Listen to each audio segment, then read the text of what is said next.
Hi, I'm David Wills, and you're watching the TED-IELTS YouTube channel, the place to go for honest, straightforward IELTS advice. You won't find any tricks or shortcuts here, and I won't make any impossible promises. I'm only interested in teaching you useful information that can help you cut through the nonsense and have a fighting chance in this notoriously difficult exam.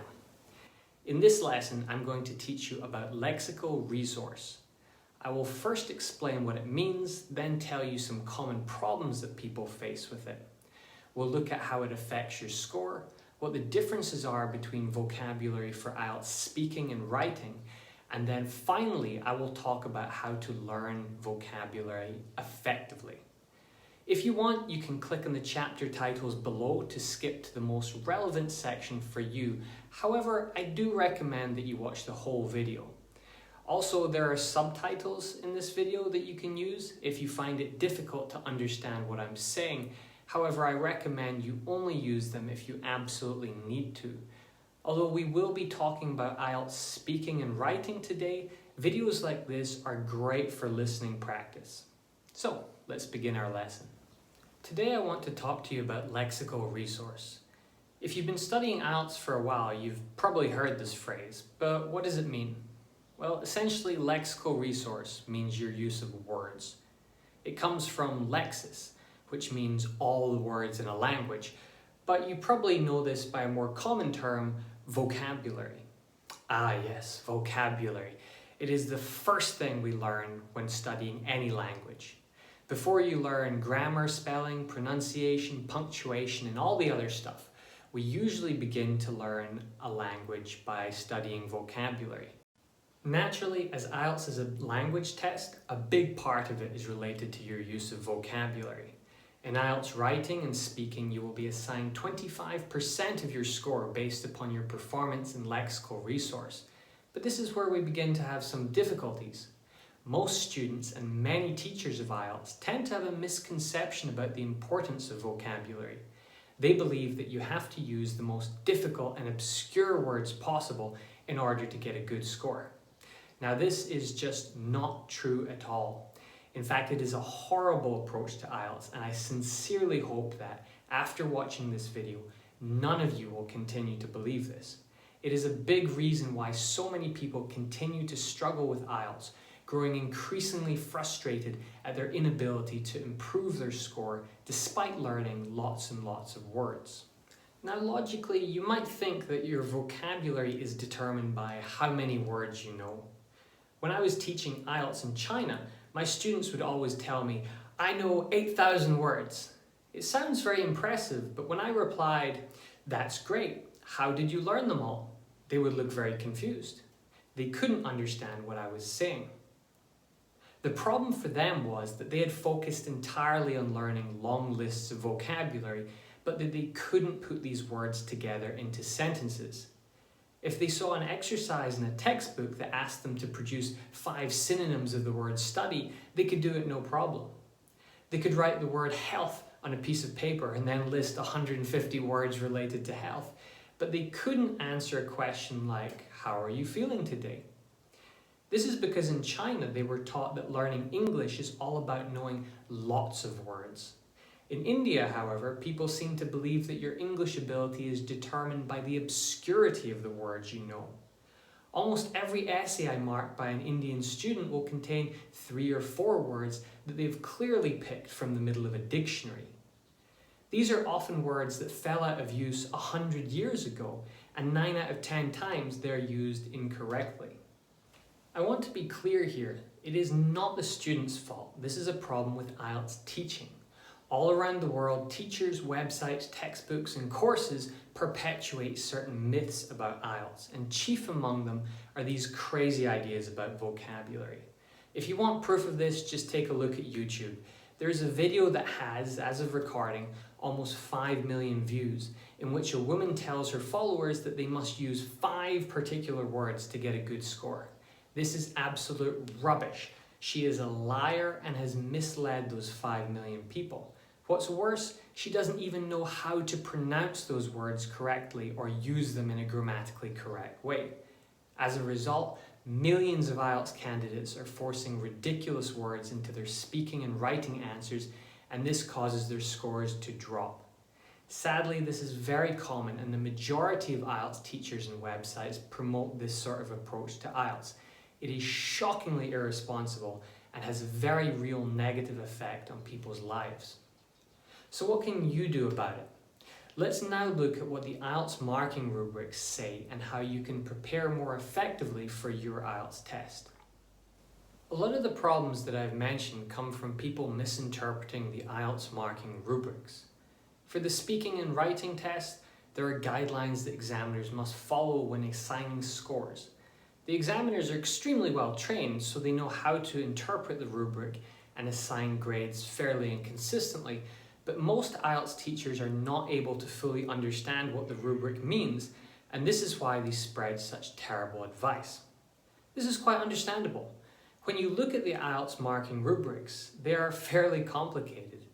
For someone who does not speak English perfectly or does not have much training in linguistics or related academic fields, it might seem hard to understand. The language used here can be cryptic, and certain phrases could be interpreted in different ways. The difference between a Band 6 and Band 7 in the writing test means graduating from an adequate range of vocabulary for the task to a sufficient range of vocabulary to allow some flexibility and precision. To some people, this may seem like a distinction without a difference. However, to trained examiners and teachers, it is quite clear. At Band 6, you have used words that are good enough to cover the topic, but at Band 7, you have done so with greater control. In fact, that's essentially how the rubric works and how your grade is assigned. Each band score requires a slightly better control of the language than the one preceding it, until finally at Band 9, you have a very natural and sophisticated grasp of the language, with only the tiniest of mistakes. These are called slips, and even native speakers might make them. This might be a typo, for example. But let's go back a moment to revisit the big mistakes that I previously discussed. These come from the criteria for Bands 7 and 8, which refer to uncommon or less common lexical items. But what does that mean exactly? Certainly, it appears that the examiners expect you to use some unusual words, which is probably why so many IELTS tutors force their students to learn ridiculously obscure words that no native speaker uses anymore. But of course, this is a misunderstanding. It simply means going beyond the very basic language required to cover a topic. Let's think about it. Let's say we are given an IELTS writing task 2 essay question that asks you to write about crime. You would be expected to know words like prison and criminal and punishment. However, less common vocabulary would show a mastery over these same phrases and correct collocation of them. Prison could be turned into the less common verb form in prison. An uncommon word related to this is incarcerate. You would be expected to know the difference between jail and prison, between suspect, criminal, and ex-convict, for example. You might also use vocabulary like reform, the justice system, or behind bars. The latter is an example of idiomatic language which is specified in the marking criteria for IELTS speaking but not for IELTS writing. That is because it is generally quite informal, whereas for the writing test you should only be using formal language. Again, knowledge of this is really important. One mistake that a lot of candidates make is mixing very formal and very informal language. Again, this is down to IELTS teachers and websites handing out bad advice based upon their own misunderstandings. Also, many of them use social media to teach idioms because it's really easy to copy and paste these from other websites, then gain hundreds of thousands of followers. While we're on the subject of lexical differences between IELTS speaking and IELTS writing, I should say a few things. As I already mentioned, the speaking rubric specifies idiomatic language. That is because you're meant to speak English at a lower level of formality than you would write it. In your IELTS essays, you should aim to use a very high level of formality, but in the speaking test, you can use informal language like idioms, slang, and contractions. Don't go overboard though, it can be a little disrespectful to use incredibly informal words and phrases. It is also worth noting that idioms are not hugely useful and that there is a slight distinction between idioms and idiomatic language. An idiom is a set group of words whose meaning could not be determined by its component parts. Idiomatic language is similar, but it can be more naturally incorporated into everyday speech. A good example is the phrase "can't stand," meaning to really dislike something. Whilst we may not consider this an idiom, it is certainly idiomatic. Anyway, the point is that idiomatic language is important for IELTS speaking, but not for IELTS writing. To continue with the idea of crime, we could say in an IELTS essay, violent offenders ought to be incarcerated for the protection of society, perhaps being granted parole only decades later when the likelihood of reoffending has substantially declined. Both the vocabulary and grammar here is very formal. There are various clauses strung together and words like offenders, incarcerated, parole, and so on, which are topic specific and also rather formal. If this subject arose in IELTS speaking, we might instead say, I think criminals should be locked up for as long as it takes. Maybe we could release them much later after they've learned their lesson. The vocabulary is more natural and less formal, with the ideas broken into two sentences. It's more personal as well, and slightly idiomatic. The phrase "locked up" and "learned their lesson" are certainly examples of that. By the way, if you want to learn some IELTS vocabulary about crime, you might want to check out this video. Finally, as we're talking about Lexical Resource, and I've spent all this time warning you about bad advice and alluding to the sorts of things you should and shouldn't do, it's only fair that I spend a few minutes telling you how to actually improve your vocabulary. Let me start by acknowledging that this is a vast topic, and it is also impossible to cater to everyone because we all have different learning styles. But in my many years of teaching, I've gained a lot of experience in this field, so I would like to share some ideas. In the beginning, you will probably learn vocabulary best through simple means, such as learning words by looking at pictures or by memorizing lists of words translated from your own language. This is great to begin with, but when you reach a more advanced level, it will not be very helpful. For one thing, you won't know how to use them. And for another, there might be some subtle aspects of the word's meaning that you don't quite understand. For IELTS, of course, using a word correctly and accurately is the most important thing. To stick to our topic of crime, the word recidivism could be quite useful. It is certainly an uncommon word as it has a quite limited meaning. If you were to use it correctly, it would surely help you, but if you used it incorrectly, it would do just the opposite. First of all, you must know that it is a noun. We cannot use it as a verb. We often use it with the word rate, and so that is very important to know.